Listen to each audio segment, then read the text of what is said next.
Science will always win because it's right, because it works. And you're banging your head against a brick wall if you keep denying the bleeding obvious. Okay, but here's my worry, if I could still be pessimistic. Go on. My worry is this, is that the internet, which we both use, and in general I like, for various reasons, and not just pornography. No. I like the internet, but I think when it began, we had a notion that everyone being able to have a voice and everyone being able to say stuff and have transparency in the world would increase the sum of truth in the world. Yes. Because it should, logically, everyone being able to say stuff and say, oh, look, I've discovered this or I know this. That increases the sum of truth. But it also increases... It hasn't increased the sum of truth in the world. I would say that the sum of untruth in the world it's done has both. now been amplified. It's done both, but I would say untruth is louder.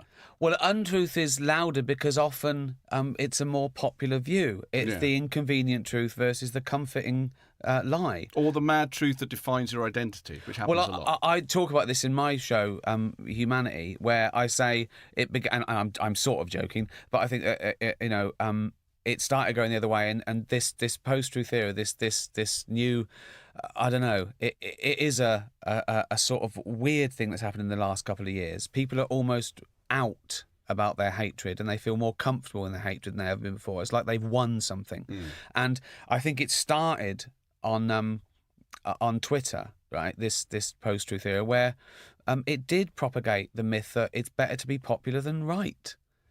And people want to fall into a gang, and you become tribal. So people don't look at an argument anymore; they look at who's saying it. And there's a prejudice by its very definition.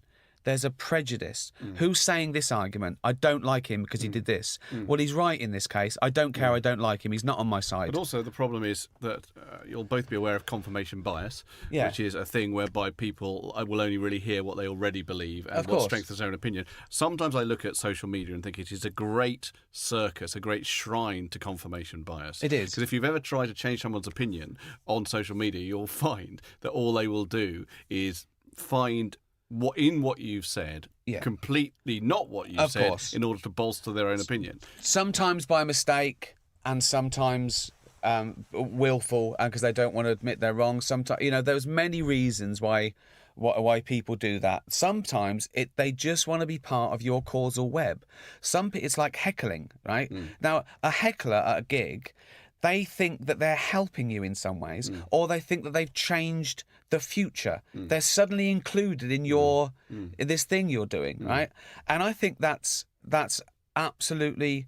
I think it's visceral in a way, and it's as early cavemen blew woad on their hand on a cave to say I was here.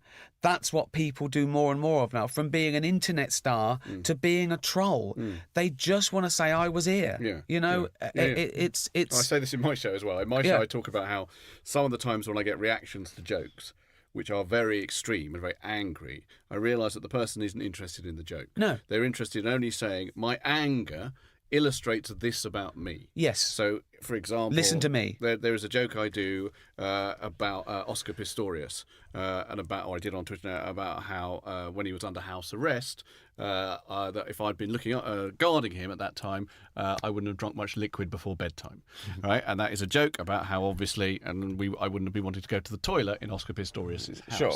But a woman got very angry about that and said, "Oh, I get it. It's funny because a woman died." And I talk about that in my show because I say, well, in my opinion, this woman, Daisy Rage, she's not interested in the joke. She's interested only in how the joke allows her to illustrate how angry she is. Of course. And anger confers identity because it turns up the volume on who you are and what you believe.